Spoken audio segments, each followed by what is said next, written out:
I consiglieri comunali della Democrazia Cristiana del comune di Agrigento, Zicari e Spataro dicono sì al trasporto pubblico notturno. All'esito delle votazioni avvenute in Consiglio Comunale ieri sera sulle nostre proposte in merito al trasporto pubblico locale, possiamo dichiarare che dovranno essere potenziate le linee per l'università tra le varie sedi dell'università, via Atenea, Genuardi e l'ospedale. Inserite le linee notturne, il biglietto dovrà essere orario, no invece al potenziamento dei collegamenti delle frazioni come Giardina Montaperto Fontanelle verso il centro o verso la zona balneare o l'abbattimento delle barriere architettoniche dentro i bus o gli abbonamenti ridotti per studenti, anziani e giovani.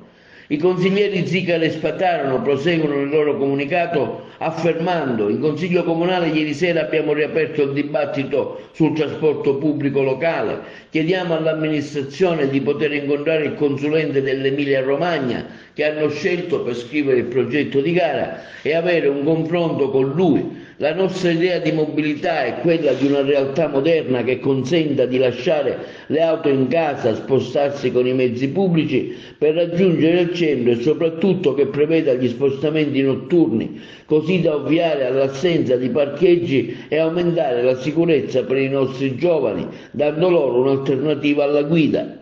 In merito alle barriere architettoniche, agli abbonamenti ridotti e ai maggiori collegamenti delle frazioni verso il centro e San Leone, proposte che non sono state approvate per un solo voto, non demordiamo. Se davvero l'amministrazione ci darà modo di comportarci con il consulente, le riproporremo. Questo quanto affermato dai consiglieri comunali della DC al comune di Agrigento, Zicari e Spataro.